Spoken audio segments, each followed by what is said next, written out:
Hello everyone, welcome back to the channel Battleverse. Today we dive into one of the most gripping moments in modern naval history, when a U.S. Navy carrier battle group was nearly ambushed by a Russian submarine, and how the events that followed revealed the sheer strength, resilience, and unmatched capabilities of America's floating fortress. This is not just a story about an incident at sea, but a detailed look at the exterior design, interior features, performance on the open ocean, safety systems that protect thousands of lives, the unique selling points that make these carriers stand above all others, their staggering costs, and why they remain the ultimate symbols of naval dominance. When we first look at the exterior of a U.S. supercarrier, what immediately captures the eye is the scale. A Nimitz-class or Ford-class carrier stretches over 1,000 feet in length, with a flight deck roughly the size of 3 football fields. Rising from the ocean like a steel fortress, it is more than just a ship. It is a mobile airbase, a city at sea, and a warfighting platform, unmatched in both presence and power. The towering island structure, packed with radar, communication arrays, and control centers, stands like a watchtower over the vast flight deck, while the hull beneath is built to endure the most punishing conditions of the sea.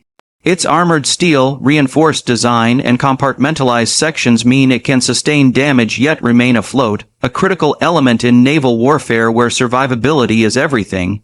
The flight deck is the most dynamic area, capable of launching and recovering dozens of aircraft within minutes. Steam catapults on the older carriers and the cutting-edge electromagnetic aircraft launch system, EMALS on the newer Ford-class provide the raw power to hurl aircraft into the sky at incredible speeds. Arrestor wires, expertly engineered, bring them back safely onto the narrow strip of steel. The deck is lined with defensive weaponry too, including the Phalanx close-in weapon system, Sea Sparrow missiles, and electronic warfare measures designed to counter incoming threats from skimming missiles or hostile aircraft. All of this gives the carrier not only offensive capabilities but defensive strength against an array of dangers. Moving into the interior, it feels less like a ship and more like a self-contained city. Housing over 5,000 personnel, these vessels are equipped with living quarters, dining halls, medical centers, command rooms, and recreation areas. The interior is designed for function, but also for the morale and safety of the crew who can be deployed for months at sea. Navigation centers, combat information centers, and intelligence rooms operate around the clock, feeding critical information to commanders who make life or death decisions in seconds. The bridges are equipped with state-of-the-art navigation, while lower decks include machine rooms, power stations, and massive nuclear reactors that drive the vessel without the need for refueling for more than 20 years. The performance of these carriers is where they truly stand apart.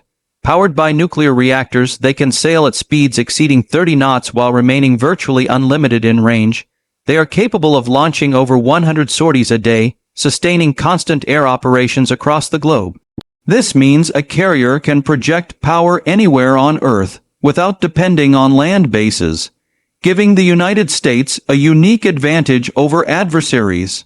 The ability to carry up to 90 fixed-wing aircraft and helicopters provides unmatched flexibility, fighters for air superiority, bombers for strike missions, reconnaissance aircraft for intelligence, and helicopters for search and rescue. The seamless coordination between air wing and ship's crew is what gives the carrier its legendary reputation as the centerpiece of the fleet. Safety features are woven into every aspect of its design. The double-hulled sections reduce vulnerability to torpedoes, while advanced firefighting systems prevent catastrophic blazes that could spread across the decks.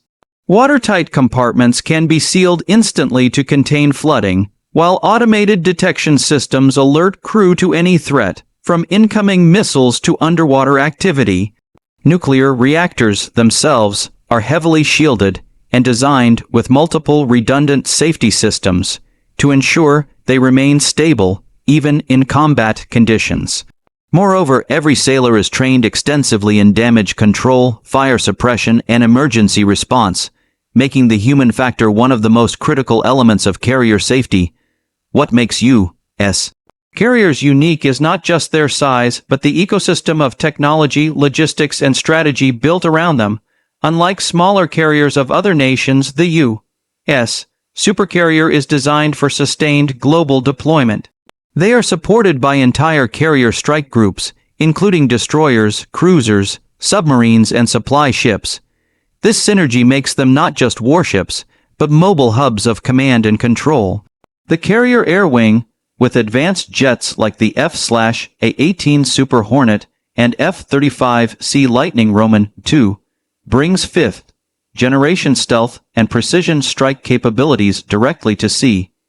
The seamless fusion of air, sea, and cyber warfare technologies ensures dominance in every domain of conflict. The cost of building and maintaining these ships is staggering. A single Ford-class carrier costs upwards of $13 billion to construct, not including the air wing and supporting fleet. Yet for the U.S. Navy, the investment is seen as essential. No other military asset provides the same global reach, deterrence, and response capability. Each carrier becomes a floating declaration of presence, a message to allies and adversaries alike that America can project its power at will. The price tag reflects not only the advanced engineering, but the decades of strategic dominance it guarantees. In the specific case of the near ambush by a Russian submarine, the carrier demonstrated why these ships remain unchallenged. Russian subs, renowned for their stealth, attempted to maneuver into striking position. Yet, the layers of protection surrounding the carrier, the sonar arrays of escorting destroyers, the anti-submarine warfare helicopters patrolling overhead, and the advanced sensors aboard the carrier itself, detected the threat before it could strike. Within moments, the escorts moved to track and pin down the submarine, while the carrier maintained its course and continued flight operations. This incident revealed not only the vulnerability of modern naval warfare, but the resilience of the U.S. carrier model. The ability to adapt quickly, detect threats early, and neutralize them decisively ensured that the Russian sub's attempt failed. This event became a lesson in deterrence. For the crew, it reinforced the importance of vigilance, training, and trust in their systems. For military planners, it highlighted the continuing cat-and-mouse game between carriers and submarines, and for the world it was a reminder that while adversaries may probe, the carrier remains the hardest target to strike effectively. As we conclude, the U.S. carrier is more than just a ship. It is the ultimate combination of engineering, technology, and human skill. Its exterior is a fortress, its interior a city, its performance unmatched, its safety systems world-class, its unique selling points undeniable, and its price tag reflective of its value. The near ambush by a Russian submarine only proved what the Navy already knew. Carriers are not invincible, but they are extraordinarily resilient and remain the crown jewel of America's defense. From their sheer size to their global reach, from their ability to carry immense firepower to their capacity to withstand threats, these vessels continue to define naval supremacy. For decades to come, the U.S.